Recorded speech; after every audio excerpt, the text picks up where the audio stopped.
Hey guys, On The Game here, back with another video. Today I'm finally doing a new CeX Pickups video. I know it's been a really long time since I last made one of these. I think like 6 months ago was the last time I even made an episode of this series.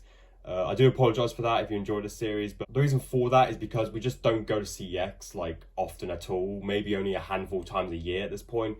And the thing is, like, I don't drive or anything, so I have to always like get my mum to like drop me there, and sometimes she's busy with work and stuff, so it's just a bit annoying that I can't make these videos as frequently as I'd like to. But we finally went to CeX again for the first time in like half a year yesterday, and I was super hyped because we literally hadn't been to a CeX in so damn long. I went in there looking for only a handful of specific games, because usually when I go into CeX I don't really have like any particular games in mind I'm looking for. I just have like a general look around and like see what they've got in stock. But this time around I knew exactly what I was going in there for. So it was only like a handful of games, like maybe like 6 or 7 that I was specifically looking for. I didn't find them all, unfortunately. I found a few, but some of the ones I was looking for that I didn't end up finding was Haze for the PS3, Call of Juarez The Cartel, that's like £1.50 I think on the Xbox 360. They didn't have that there either. They had one copy of Bound in Blood, but I've already got that. And I was also looking for Topspin 4 for the Xbox 360, considering that it was the only Topspin game I was missing. And in fact, literally just yesterday, the brand new Topspin game, 2K25, literally just came out. So it would have been great if I found Topspin 4, like, on that day when the new one came out, but unfortunately they didn't have any. They had Topspin 3, they had a PS3 and a 360 copy, but none for Topspin 4, which was really annoying. So I'm still on the hunt for that. And I think that game's also £1.50 as well on the 360. And I was also looking for the last 2 Battlefield games I needed to complete my collection, which were Battlefield Vietnam and Battlefield 2142. They didn't have those either. I was looking for the PC section. The only Battlefield I could find was Battlefield 2, which I've already got. So yeah, those were the games I was looking out for that unfortunately I couldn't find. But luckily, I was able to find all of these, as you can see. Now, when I went in there, I went straight to the PS3 section because it's actually my first time going into a CeX after owning a PS3. So I looked at the PS3 games first because I just recently got one a few months back, and I wanted to get like exclusive games for it that I was personally interested in. And like I said, while I couldn't find everything I was looking for, I did manage to find 2 of the PS3 exclusives that I wanted for a really long time. And the first one I grabbed was Gran Turismo 5 for £2.50. I have GT5 Prologue. I brought down eBay a few months back. But this is the main Gran Turismo 5. And this was one of the PS3 games I wanted for a really long time. And luckily this copy is complete. They had several copies there. I think there was like 3 or 4 of Gran Turismo 5. And this was the best condition one. But I didn't want to make the same mistake again, like what I did with LA Noire. Because last year when I brought LA Noire from CeX, they had 3 copies in stock. This was at a different CeX. The one I went to yesterday was our local one. They had 3 copies in stock there. 2 of them had manuals and 1 didn't. And I grabbed the one that didn't have the manual only because it was the best condition one. And I was hoping that, they would bring out the manual like at the counter along with the discs and stuff. But unfortunately, that didn't end up happening. And what I should have done was taken the manual out of one of the other copies and put in the one that I was just about to buy.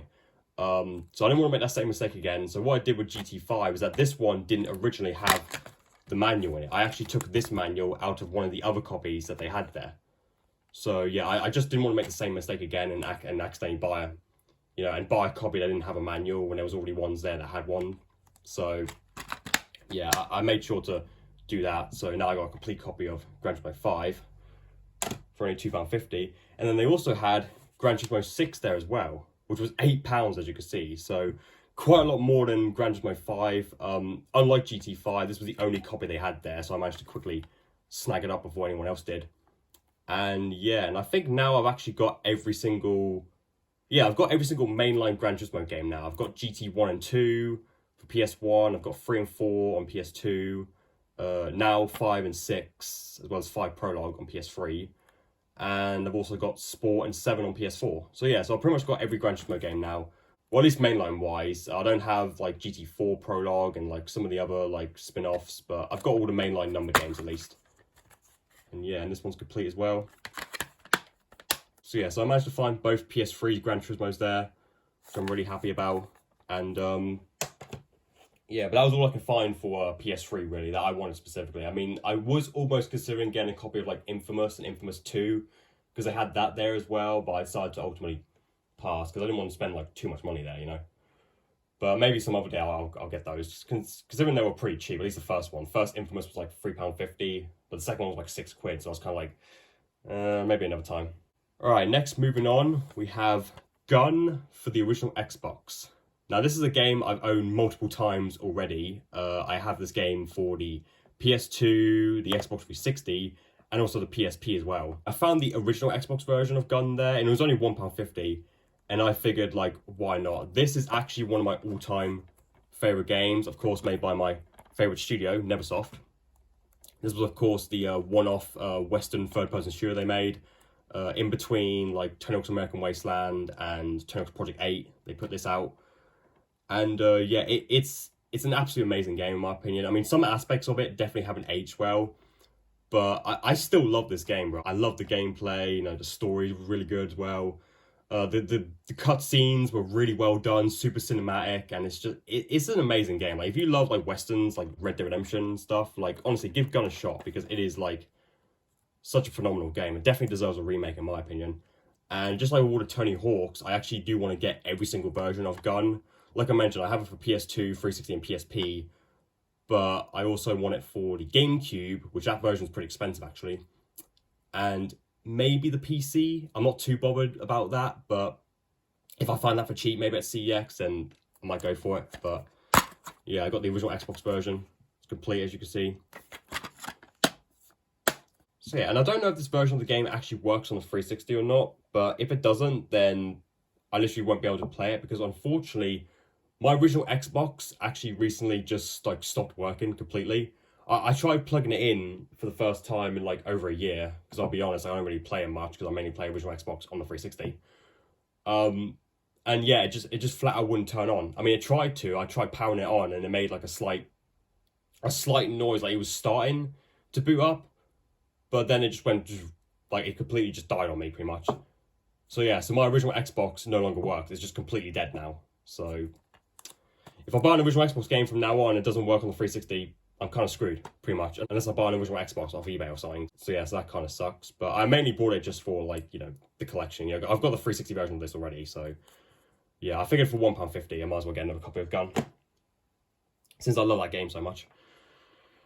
Alright, and then next we have Enemy Territory Quake Wars for the Xbox 360. Now, I wasn't actually considering getting this game. I only really bought it since it was only like £2, and I saw it there. And I was like, maybe. I mean, I've known about this game for a while. This is like a spin-off of Quake. And I think this game is completely different from the other Quake games. But it was like the only one, aside from Quake Champions, which didn't have like a physical release at all. It was the only Quake game that I didn't own. And for £2, I just decided, like, why not? I mean, I might not even enjoy it, to be honest. But yeah, I figured, since it was cheap, why not? You know, add another game to my id Software collection, because there's still quite a few id Software games I still don't own. But yeah, I'll give this one a go and see what it's like. But yeah, but I know this game is quite different to the usual Quake games, and also this case isn't even a proper 360 case. It's in a cheap green DVD case. I'm gonna have to swap that out at some point. But yeah, I got that. And then we also got Battlefield Bad Company for the Xbox 360 for only £1. Now, I actually already own this game, but I brought it again because the copy I own is actually a classics release of the game. This was the copy that my dad gave me years ago. And so for £1, I figured, you know, I might as well get this, considering like this is the, you know, standard edition of the game. And it is complete. As you can see, it even comes with a little, what's this, advertisement for Mercenaries 2. I didn't realise I was in there. So yeah, so just for £1, I figured why not? I don't really like having classics releases of games. Like, I'd rather have like just the original one. So I'm probably going to sell this at some point and just have this as my main copy of Bad Company. But yeah, but for the time being, I've got 2 copies now, but I'm going to sell this one eventually. But last but not least, we have a Wii U game. Believe it or not, this is only the second time I've ever brought a Wii U game used before, and that's Super Mario 3D World. Now, of course, the Wii U online servers, we all know, just recently shut down, like a couple weeks back. It shouldn't affect this game too much. I think there was like some Miiverse integration in Super Mario 3D World, but for the most part, you can play this game completely like offline. And I know, before you say, yes, I know there is a Switch version of this that's obviously better and has more content because it has like the Bowser's Fury you know, DLC or whatever added to it. But they had this here for only £6, and I figured why not? Because Super Mario 3D World, believe it or not, I actually haven't played before. Yeah, it's one of the few 3D Mario games I've actually never played whatsoever. Never played on Wii U, never played on Switch.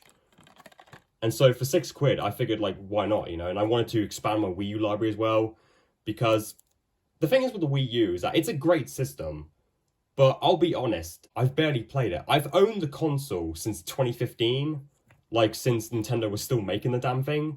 And I've only brought, including this, 7 physical Wii U games. Yeah, 7 games in the span of like 9 years. It's just a system that I've barely collected for, and I don't really know why. Because it is a good system. This one doesn't have like the manual or anything, so I'll have to track that down at some point. But yeah, I really want to collect more for the Wii U. A lot of the games are pretty pricey, especially some of the first-party Nintendo ones. But yeah, I figured for £6, I might as well, you know. And considering that I never played this game before, I figured, like, you know, I'll just go ahead and get it. Because this is, like, one of the, pretty much the Wii U essentials. So I figured I'd pick that up. Alright, and that was it. That was everything I picked up at CEX yesterday. So yeah, not a bad lot of games, if I do say so myself. So in total, I spent about, here's my receipt, £21 on all of these games. So not bad. But like I said, there was some other games I was looking for that I couldn't find, unfortunately. Couldn't find Haze, couldn't find Topspin 4, couldn't find Call of Juarez The Cartel. Because those are games that, like, yes, I could buy them on eBay at any time if I really wanted to, because they're all really cheap games. But the thing is that they're always going to be cheaper at CEX. Because at least with CEX, if you see a game there for £1, for example, that's all you're spending. You're just spending £1. Bought a game off eBay for £1, chances are there's also like postage as well, and that could be like £2.50 or £3 or something. So some games I'm just going to wait until I see them at CEX before I even buy them, because they're just going to be a lot cheaper. You know, sometimes on eBay, the postage can cost even more than like the actual item you're paying for, which is really bloody annoying. But yeah, but anyway, so I'm really happy with the lot that I got right here. And yeah, I hope you guys enjoyed this video. Again, apologies that it's been 6 months since I last made one of these. But like I said, that's just because we simply just don't go to CEX often. And also, just out of curiosity, let me know down in the comments, like, what games you recently picked up, you know, not just at CEX, but just, like, in general, like, have you gone out to any, like, car boot sales or any other game shops near you? Like, what games have you recently picked up? You know, I'd like to know in the comments. But, yeah, anyway, hope you guys enjoyed this video. Please like, subscribe, and peace. And I'll see you guys in the next one. Until then, take care now.